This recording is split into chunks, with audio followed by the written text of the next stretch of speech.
Expand your vocabulary with our core 2,000 words ebook. It's free and packed with essential expressions that you'll use on a daily basis. Start building your vocabulary today. Click the link in the description below to download your free Russian ebook before it's gone.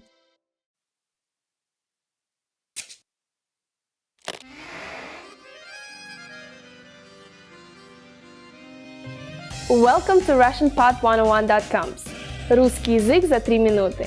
The fastest, easiest and the most fun way to learn Russian. Привет, меня зовут Светлана. Очень приятно. Hi, I'm Svetlana. Nice to meet you. In this series, we're going to learn basic Russian expressions. It's super easy and it takes only 3 minutes. In this lesson, you are going to learn how to introduce yourself in Russian. There are a few ways to do so, depending on how formal you want to be. Let's first take a look at an informal way to introduce yourself in Russian. It's very short and simple. Привет, меня зовут Светлана. Очень приятно. Hi, I'm Svetlana. Nice to meet you. Привет, меня зовут Светлана. Очень приятно. Start with the greeting «Привет». Then you introduce yourself by saying «Меня зовут» and then your name «Меня зовут Светлана». Finally say «Nice to meet you». The simplified and very casual phrase for it is «Очень приятно». The whole phrase will be «Привет, меня зовут Светлана. Очень приятно». Now let's take a look at more formal version for greeting and self-introduction. It's a bit longer than the previous one. You ready? Here we go. Здравствуйте, меня зовут Светлана. Приятно познакомиться. Hello, my name is Svetlana. It's a pleasure to meet you. Здравствуйте, меня зовут Светлана. Приятно познакомиться. What has changed from the previous introduction? Let's take a closer look at these together. First, we changed the greeting word «привет» to «здравствуйте». It's very formal and official greeting which can be used any time of the day, morning, afternoon, evening, or even at night. Luckily, the phrase you use to introduce your name stays the same. Меня зовут Светлана. Next, after giving your name, you say «приятно познакомиться». It's more formal, but can be used in informal greeting as well. It literally means it's a pleasure to meet you. Once more, the formal way to introduce yourself is «Здравствуйте, меня зовут Светлана. Приятно познакомиться». In the sentence «Меня зовут Светлана», «меня» is myself, and «зовут» is to be called. So the literal translation is I'm called Svetlana. Unlike English, where I would say, my name is Svetlana, in Russian we basically say, somebody calls me Svetlana. Interesting, huh? Now it's time for Svetlana's tips. It's common to shake hands both when you greet somebody and leave them in Russia. Handshaking is more common for men, but women also practice it a lot lately. And don't forget direct eye contact. It's very important in Russia. Good friends usually give hugs and kiss each other on the cheeks 3 times. Okay, that's it for this lesson. Do you know how to say thank you in Russian? You'll learn how to say this and many other words in next lesson. Пока-пока! До скорых встреч! See you soon!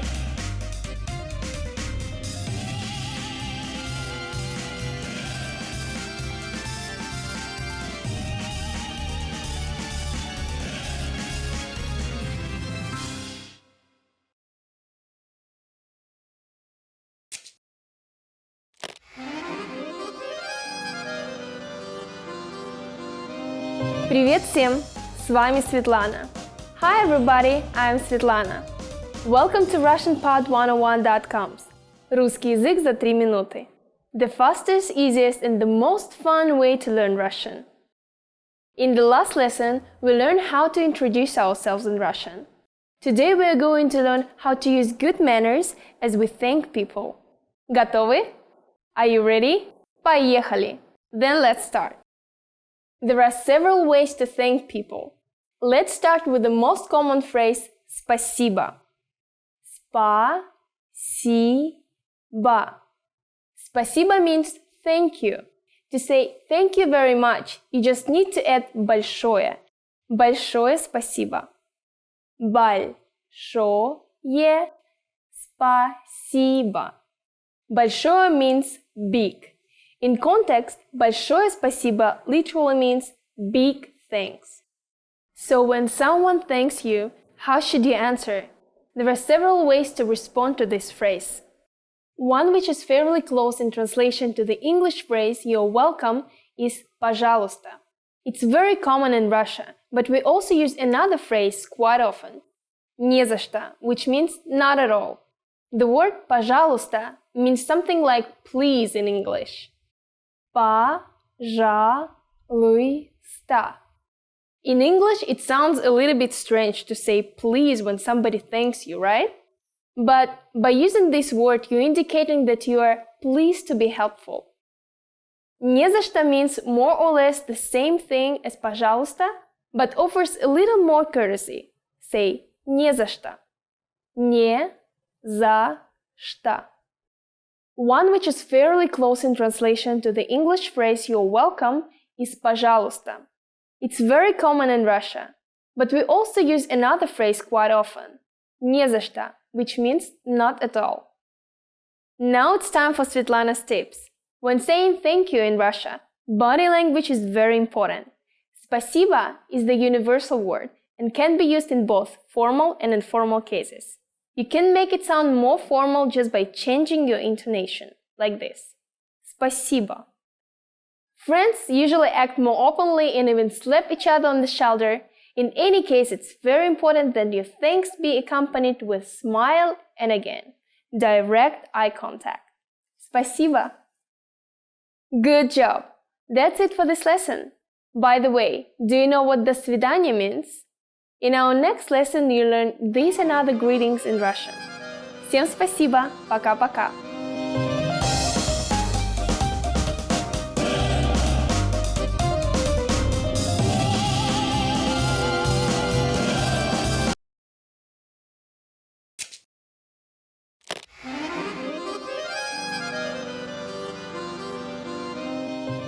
Привет всем! С вами Светлана.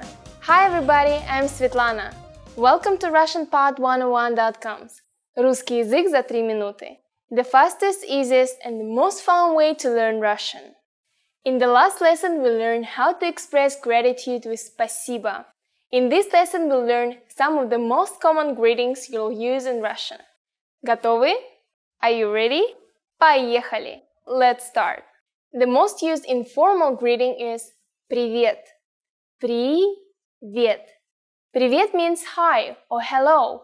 We use this greeting when we meet friends, cousins, or close relatives. Please keep in mind that it's a very informal greeting. If you're not close to someone or he or she is older than you, you should not use this word. Here's a more formal way to greet people. Здравствуйте. Здравствуйте. This is a very formal greeting that can be used any time of the day. As a variation, здравствуй can also be used. This is still a little casual, but much more formal than привет. Здравствуйте is actually a variation of здраво желаю, meaning I wish you health. So здравствуйте literally means I wish you to be healthy. Здравствуй. Russian also has equivalents to the English good morning, good afternoon, and good evening. They are доброе утро, добрый день, добрый вечер. They are similar to здравствуйте in politeness and formality. However, remember to use them at the proper time depending on whether it's morning, afternoon, or evening. Доброе утро, which means good morning, is usually used before 12 p.m. Доброе утро. The word добрый means kind. Russians don't say good morning, they say kind morning. The word утро means morning. So literally this phrase means kind morning to you. Very sweet. Добрый день can either mean good afternoon or good day. Since the word здравствуйте can be used at any time of the day, we will hear it more than добрый день. But it's still a phrase you should learn. Добрый день.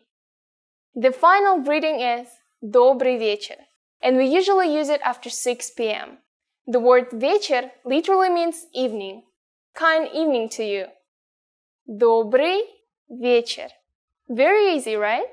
The usual way to say goodbye in almost any situation is «До свидания», which literally means till the next meeting. До свидания. If you're on casual terms with somebody, you may also use «пока», which means bye or see you later. Пока. The phrase you use when leaving someone in the evening or just before bed is «спокойной ночи». This phrase works both for formal and informal situations. «Спокойной ночи». You can now greet people in many different ways in Russia. Congratulations! Now it's time for Svetlana's tips. As I mentioned in our first lesson, Russians commonly greet each other by shaking hands or slightly nodding the head.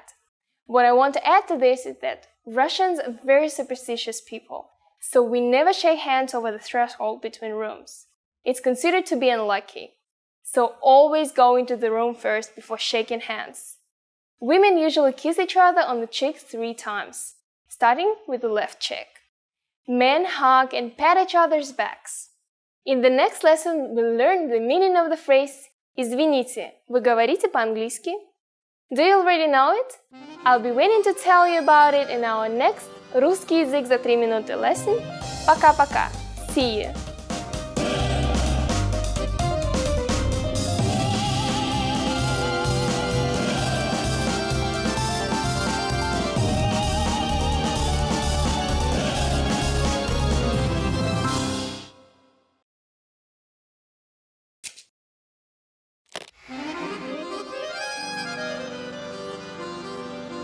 Привет всем! С вами Светлана. Hi everybody, I'm Svetlana. Welcome to RussianPod101.coms. Русский язык за 3 минуты. The fastest, easiest, and the most fun way to learn Russian. In the last lesson, we learned the most common forms of greetings in Russian. Do you remember them? In this lesson, we are going to learn a very useful phrase. Do you speak English? If you find yourself in a situation when you need assistance in English, this phrase can be a lifesaver. And because you're asking it in Russian, you can be sure that everyone will understand what you are saying, even if the answer is no. Here's the informal way to say it. Ты говоришь по-английски? Ты говоришь по-английски? In Russian, verbs change depending on the pronoun that is used. The pronoun ты is the singular you in English. It is a very informal way to address people. Don't use it with complete strangers, especially if the person is older than you. I don't recommend that you use it during formal gatherings either, such as business meetings, conferences, and so on. The verb говоришь means speak in English. As I already mentioned, verbs usually change in Russian, according to the pronoun and time. The original form for the verb говоришь is говорить. To learn how to properly conjugate Russian verbs like говорить, please take a look at our Absolute Beginner series on RussianPod101.com. You can find very detailed grammar lessons and resources there. To make this sentence a question, we don't need to change the word order or anything like that. All we need is to change our intonation. You speak English is Ты говоришь по-английски. But do you speak English is Ты говоришь по-английски? A more polite way to ask this question in Russian is to use the pronoun вы, which is translated in English as the plural you. Remember, as we change the pronoun, we also need to conjugate the verb to match it. Говорить is conjugated to говорите. So the whole phrase in Russian will be Вы говорите по-английски? Вы говорите по-английски? The phrase по-английски stays the same. And you probably have already understood the meaning, right? It means in English. Very easy. By adding извините, excuse me, you make the sentence even more polite. Извините, вы говорите по-английски? Извините, вы говорите по-английски? The responses you might receive could be one of these 3. Да, yes. Да. Немного, a little. Немного. Нет, No. Нет. The full version for the negative sentence will be Нет, я не говорю по-английски. Since this is a negation, we need to add the particle не before the verb говорю. Notice also that the verb говорите changed. It changed to говорю because we used the pronoun I here. Я in Russian. Thus the phrase I do not speak English is Я не говорю по-английски. Now it's time for Svetlana's tips. For those of you who are not native English speakers, don't worry. You can of course use this question with any language you need. Many other European and Asian languages are also popular in Russia. So maybe you will get lucky. Just substitute по-английски with по-немецки for German, по-испански for Spanish, по-китайски for Chinese, по-японски for Japanese. Great! In this lesson we mentioned the expression извините. But did you know that this can also be used as an apology? In the next lesson we'll learn this and other ways to apologize in Russian. It's never too late to show you good manners towards Russian people. I'll see you in our next русский язык за 3 минуты lesson. Пока-пока!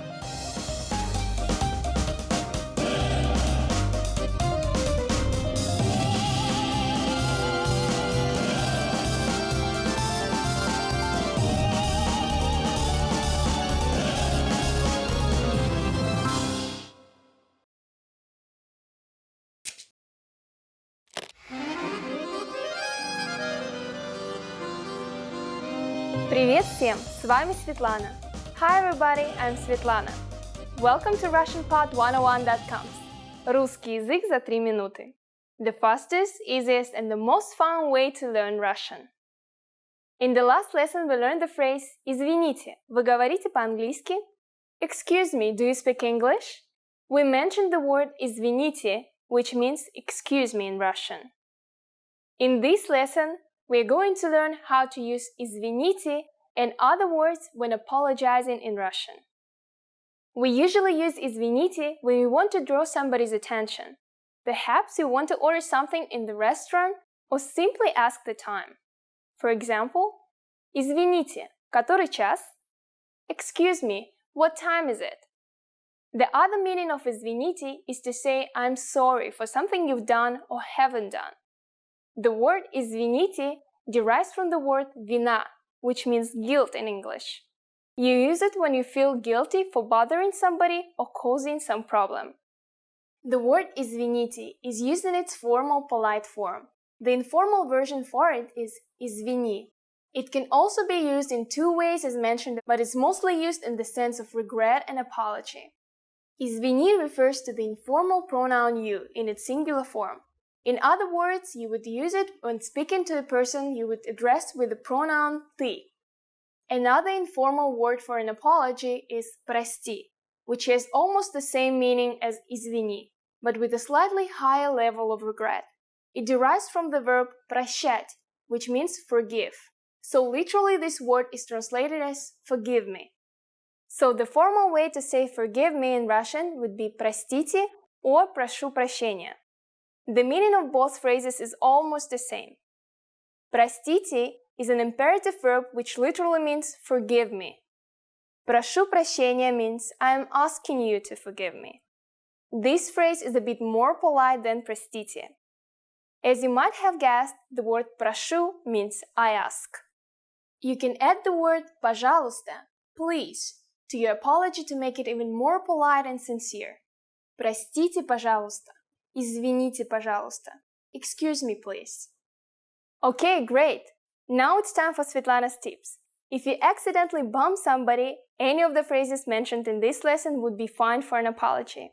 Just don't say nothing or ignore the other person because you might get a very angry reaction and be yelled at in front of everybody. Russians can be very short-tempered and emotional, but will not usually harbor resentment if you admit your mistake. It is always easier to say a simple word of apology straight away rather than try to cool an angry Russian down. Okay, that's it for this lesson. Can you count in Russian? In the next lesson, we'll learn the numbers from 1 to 10. I'll be waiting for you in our next «Русский язык за 3 минуты» lesson. Пока-пока!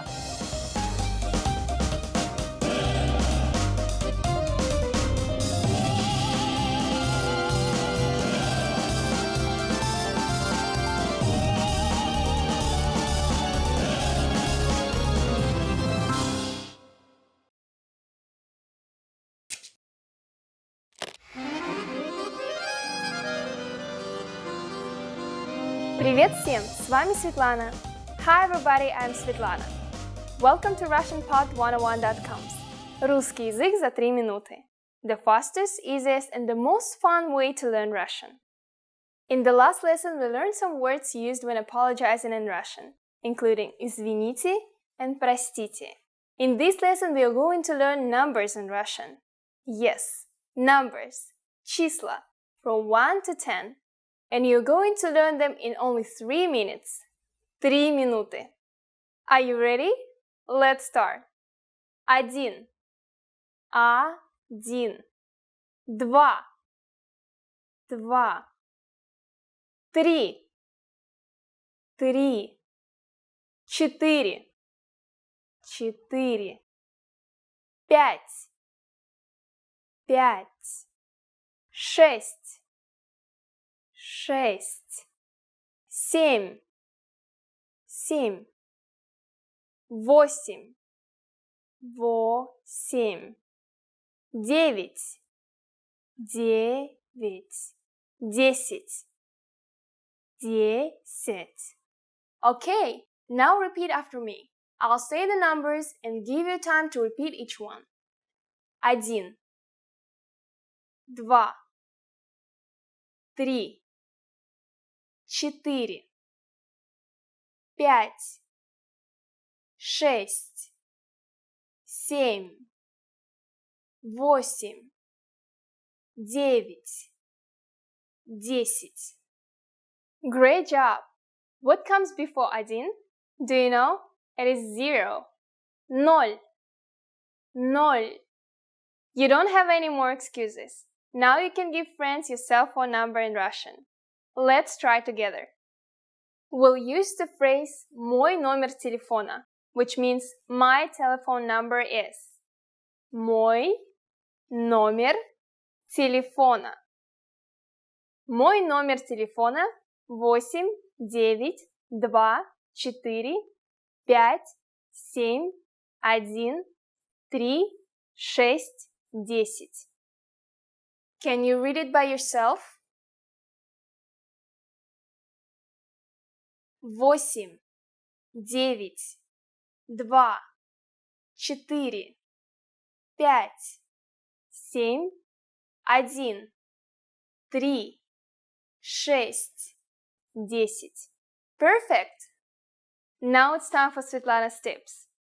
Numbers are used everywhere. Usually when Russians say phone numbers, they combine the single numbers into tens and hundreds.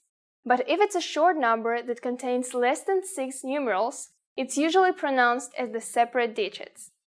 Learn your numbers well, so you can be ready for real-life situations. Do you know the Russian word for 100? It's very simple and we'll learn it very soon. In the meantime, your job is to practice the numbers we studied in this lesson, from 1 to 10. Пока-пока! До скорого! See you soon!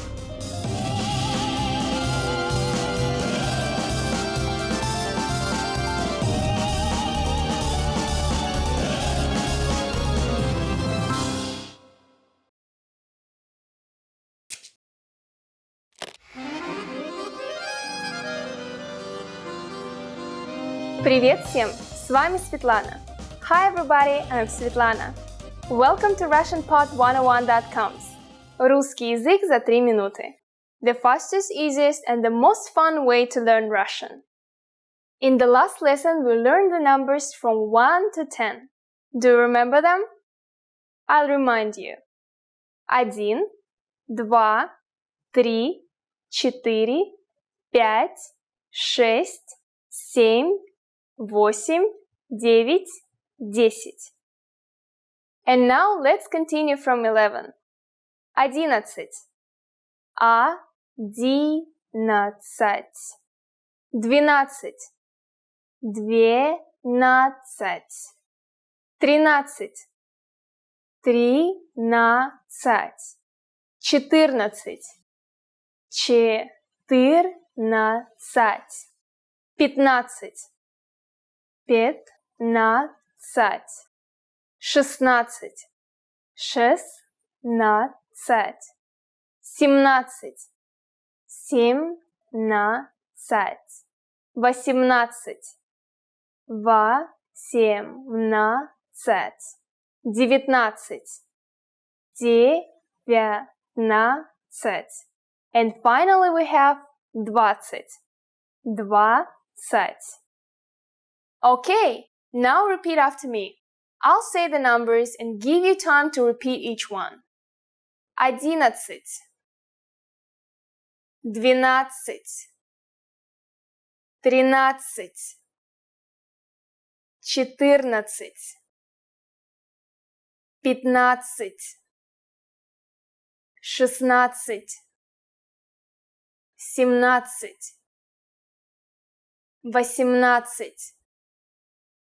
15, 16, 17, 18, 19, 20. These numbers may seem harder to remember and pronounce than those in the previous lesson, but as you have probably noticed, the endings are the same. Нацать. The suffix цать is the modified word for 10. 10. Цать.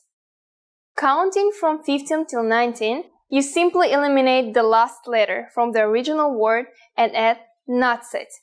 In the case of 14, you eliminate the letter ye. Let's not stop at 20. Let's learn how to count up to 100. First, I'll give you the tens. 30, 30, 40, 40, 50, 50, 60, 60, 70, 70, 80,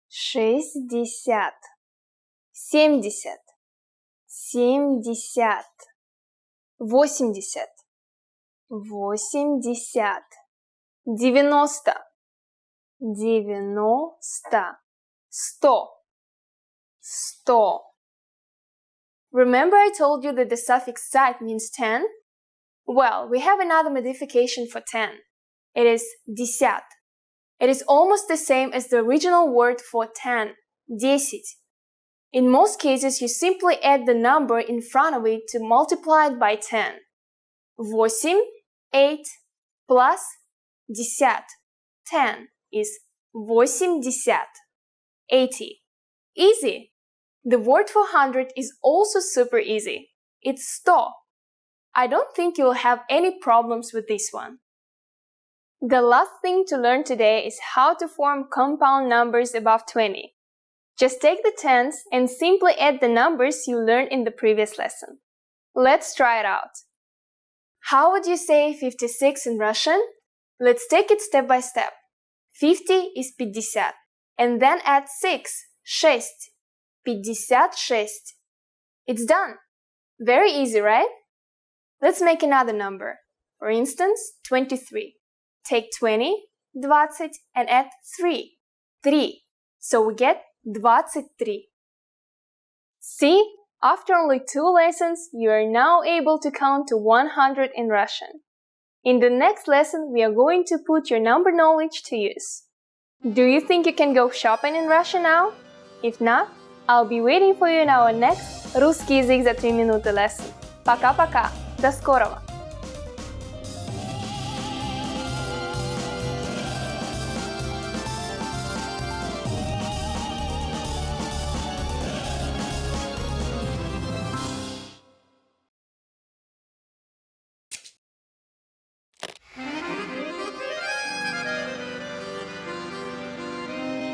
Привет всем! С вами Светлана.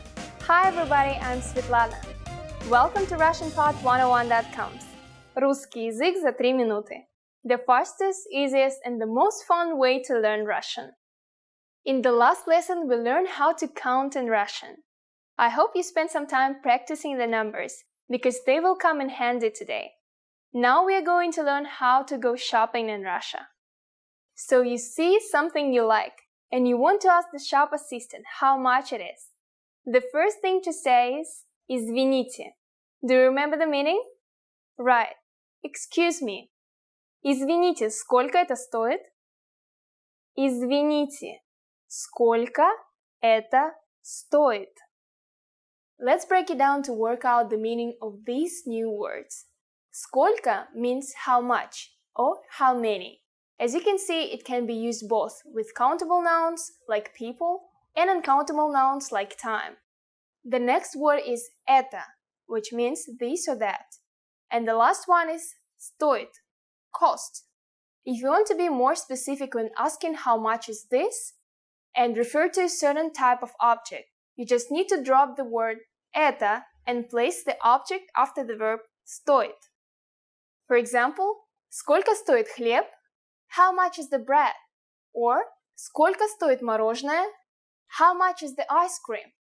But remember that Russian verbs change according to the noun. In this case, we have to be careful about using the nouns in plural and singular forms. For example, if we use the noun candies, which is plural, the verb will change. Извините, сколько стоят конфеты? Excuse me, how much are the candies? Извините, сколько стоят конфеты? As you might already know, the national currency in Russia is rubles, рубль, or рубли in the plural. So now let's hear the shop assistant's answer.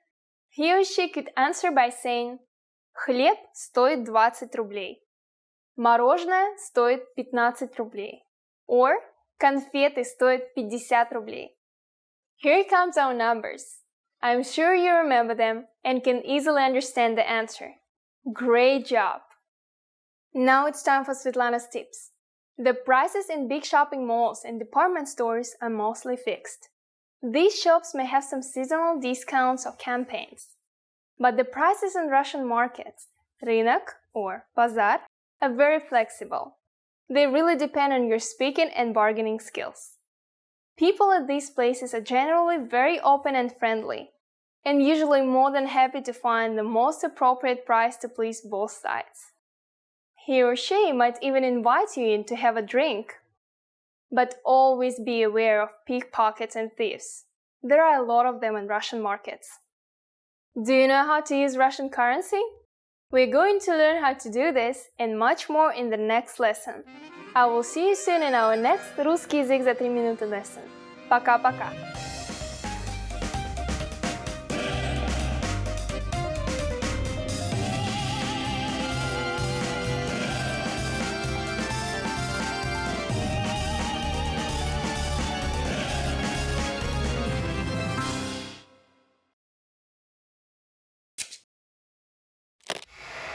Hi everyone, and welcome to Ask a Teacher. I'm Lena, and I'm here to answer the most common questions you send us about the Russian language. And the question for today is, what are the differences between Russian and English sentence structures? The most obvious difference between Russian and English sentence structure is word order. English has a fixed order of subject, verb, and object. Russian is a lot more flexible. In Russian, you can place an object both before and after the verb. Take the sentence I don't know him. Я не знаю его. Here, его, him, is an object. It can be placed before the verb Я его не знаю, after the verb Я не знаю его, and even in the very beginning of the sentence Его я не знаю. All these sentences would be perfectly grammatically correct and would mean one and the same thing. At first, it may seem simple and even convenient to be able to switch the words around. However, the reason Russian sentences make sense, no matter how you shuffle the words around, is that the words themselves carry a lot of grammar nuances. If you need to convey a grammar nuance, you make a change to the word, not the whole structure. And this change can be made with the help of suffixes, prefixes, or endings. Almost all Russian words can be changed. Let's see how Russian nouns can be changed. Russian nouns decline depending on 6 grammar cases. You decline a noun when you need to change it from its initial or nominative form to some other form.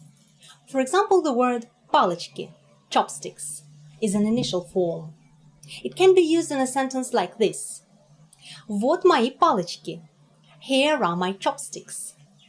To say that you eat sushi with chopsticks, you change the word палочки into палочками. I eat sushi with chopsticks. Я ем суши палочками. So you take out the ending «и» and replace it with the ending «ами». Палочки палочками. Палочками is an instrumental case of the word палочки. As you can see, the change is made with the help of an ending, not with the help of preposition, as in English. Nouns can also change according to gender, masculine, feminine or neuter, and according to number, singular or plural. Adjectives and some pronouns can undergo the same changes as nouns. But don't you be scared. In some ways, Russian is even easier than English. First, there are no articles in Russian, as opposed to English, and some other languages like Spanish or French, which even have gender articles. Secondly, there are only 3 verb tenses in Russian, a lot fewer than English has. In English, in the present tense, for an action that happens regularly, you'd say, I play basketball. And for an action that is happening right this moment, you'd say, I am playing basketball. In Russian, instead of these 2 structures, you only need to use one. Я играю в баскетбол. And then you can specify. Я играю в баскетбол каждый день. I play basketball every day. И я играю в баскетбол сейчас. I'm playing basketball right now. Another thing that makes learning Russian is just a bit easier is that there are no auxiliary verbs in Russian, words like do, have or be. Of course, we do have all these basic words in Russian. The thing is that they don't act like auxiliaries in the sentences. In English, if you need to make a negative out of a statement, you need to carefully choose the right form of the auxiliary verb, do, for example, and make changes to the word order. So, he liked ice cream in its negative form becomes he didn't like ice cream. We like ice cream becomes we don't like ice cream.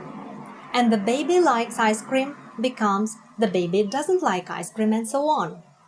In Russian, all you need to do is use one and the same word не, which can be translated into English as not. This word не can be placed in front of any word in the sentence, and that alone will make the sentence negative.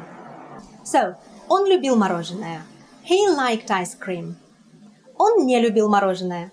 He didn't like ice cream. Мы любим мороженое. We like ice cream. Мы не любим мороженое. We don't like ice cream. Ребенок любит мороженое. The baby likes ice cream. Ребенок не любит мороженое. The baby doesn't like ice cream. Easy. Lastly, just like with negatives, to turn a statement into a question, in English, you need to change the entire structure. In Russian, all you need to change is intonation. So in English, you are going to work tomorrow becomes are you going to work tomorrow? In Russian, you don't have to move the words around. All you need to do is change your intonation and the statement becomes a question. Like this. Ты идешь на работу завтра. You are going to work tomorrow. Ты идешь на работу завтра? Are you going to work tomorrow? So how was it? Pretty interesting, right? Do send me some more questions about the Russian language usage, and I'll be happy to answer them.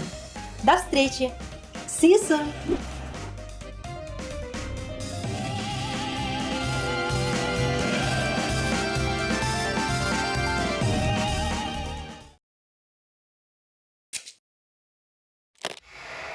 Hi everyone, Lena here.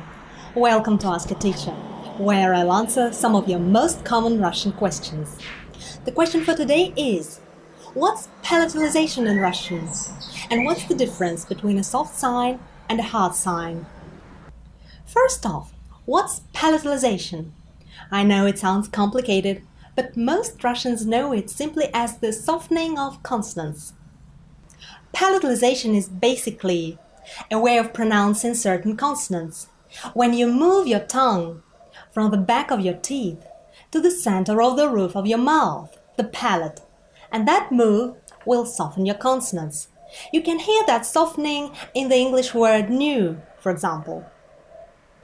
Let's do some examples so that you could understand the notion of consonant softening.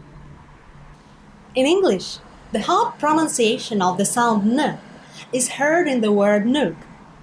When you pronounce the word nook, the tip of your tongue is right behind your upper teeth. In the word new, the sound n is palatalized or softened, and that means that the tongue is lying flatly in the middle of the roof of your mouth. In Russian, palatalization or softness can be achieved by two means. First, you can palatalize your consonants by the vowels that follow them. In Russian, there are 10 vowels that come in hard and soft pairs. A, ya, I, O, yo, E, ye, U, you.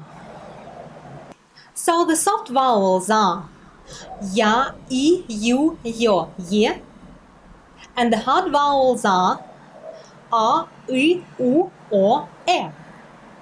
So, if a consonant is followed by one of the soft vowels, it's considered palatalized. Let's take, for example, the Russian name Katya. In this name, the sound K is hard and not palatalized because it's followed by the hard vowel R. However, T is soft and palatalized because it's followed by the counterpart of the sound A, ya, Katya. The second case, when you can hear a palatalized consonant, is when it's followed by a soft sign. A soft sign is a letter without its own pronunciation. What this letter does is it softens or palatalizes the sound preceding it.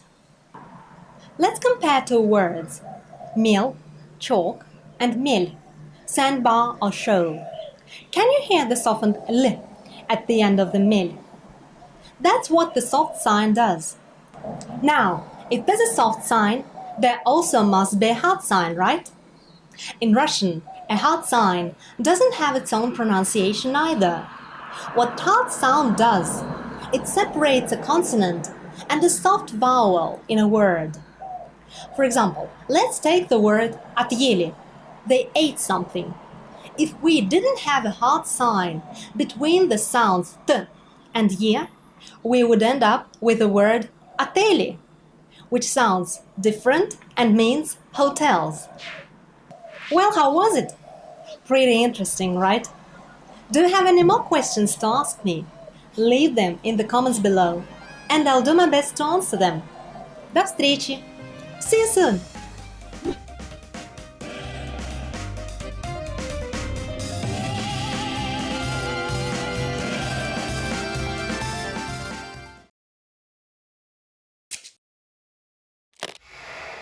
Hi everyone, Lena here.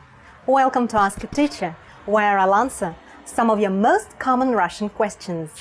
The question for this lesson is, what is verb conjugation and what to consider when conjugating a verb? Verb conjugation is a change in the form of the verb depending on the number and person. Just like in English, there are 3 grammatical persons in Russian. For singular, they are я, I, ты, you, он, она, оно, he, she, it. For plural, they are мы, we, вы, you, они, they. So, to conjugate a verb, you need to change their personal ending. For example, я читаю, I'm reading.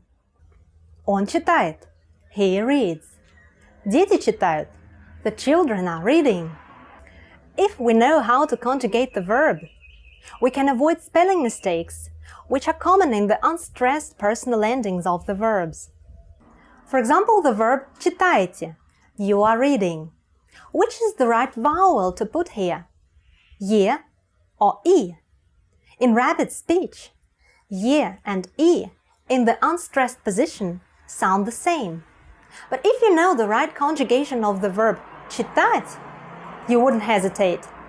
Ye is the right vowel to put here. Читаете.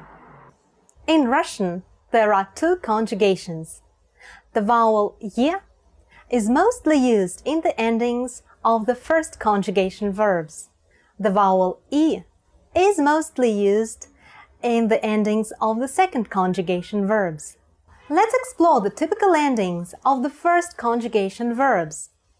First person singular, u, you. Second person singular, ешь, ешь. Third person singular, ед, ет. First person plural, ем, ем. Second person plural, ете, ете. Third person plural, ut, ют. Now let's take a look at the typical endings of the second conjugation verbs. First person singular, u, you. Second person singular, ish. Third person singular, it. First person plural, im. Second person plural, ite. Third person plural, at, yat. Let's conjugate the verb читать, meaning to read, which is a first conjugation verb in Russian. Я читаю, I'm reading. Ты читаешь, you are reading. Он читает, he is reading. Мы читаем, we are reading. Вы читаете, you are reading. Они читают, they are reading. So the pattern here is to remove the ending t from the infinitive form of the verb you'll find in a dictionary and add the appropriate ending of the first conjugation. The infinitives of the first conjugation verbs usually end in ать, ять, оть, еть, уть, and so on. Let's move to the second conjugation verbs and conjugate the verb учить, which means to teach, to learn, or to study. Я учу, I teach. Ты учишь, you teach. Он учит, he teaches. Мы учим, we teach. Вы учите, you teach. Они учат, they teach. The pattern here is once again to remove the ending it from the infinitive form of the verb and add the appropriate ending of the second conjugation to the remaining base uch. Most verbs ending in it are the second conjugation verbs. There are a few exceptions, such as the verbs брить, to shave, and слышать, to hear. Now you can easily conjugate the verbs by looking up their infinitive forms in the dictionary and making changes to the endings. The verbs in different aspects and moods conjugate in the same way. For example, if you come across the verb прочитаете, you shouldn't be confused by the prefix про in front of the verb читаете. You should just look up the infinitive form of the verb прочитать and conjugate it in the same way you would conjugate the verb читать. The trick's done. Conjugating verbs may seem difficult, but starting practicing with the basic verbs will certainly make you proficient and confident in a short time. Pretty interesting, right? If you have more questions, leave them in the comments below. До встречи! See you soon!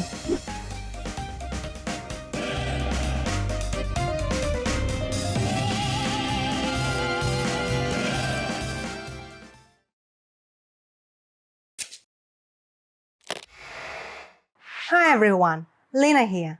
Welcome to Ask a Teacher, where I'll answer some of your most common Russian questions.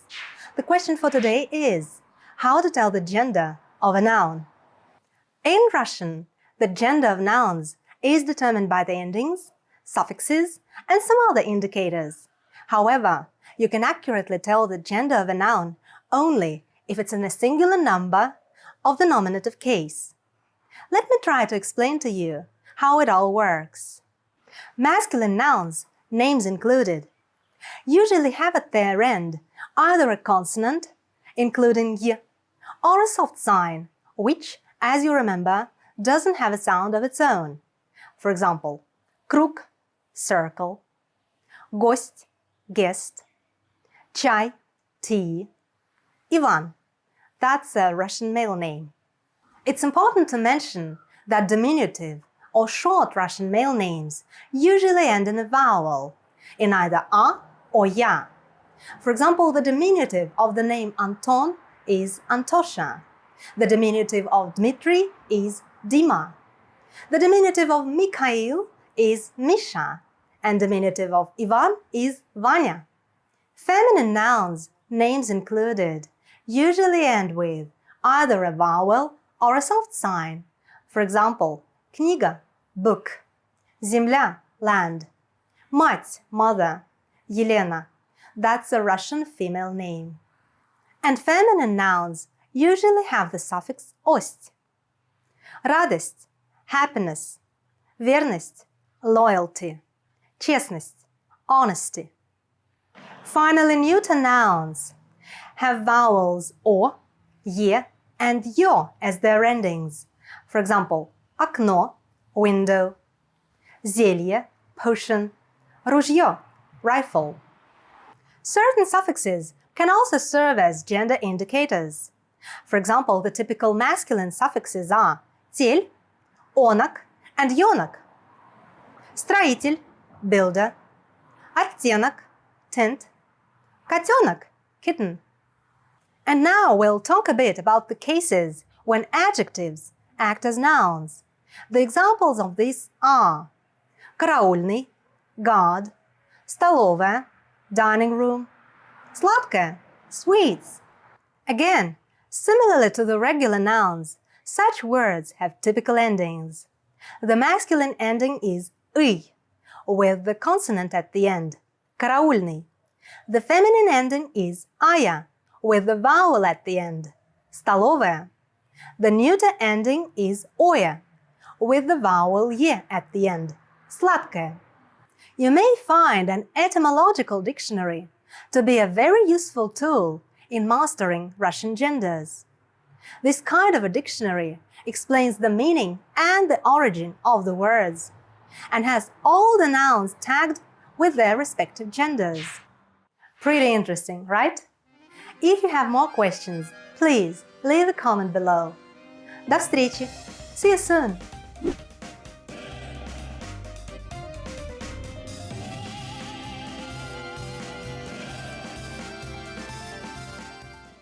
Expand your vocabulary with our Core 2000 Words ebook. It's free and packed with essential expressions that you'll use on a daily basis. Start building your vocabulary today. Click the link in the description below to download your free Russian ebook before it's gone.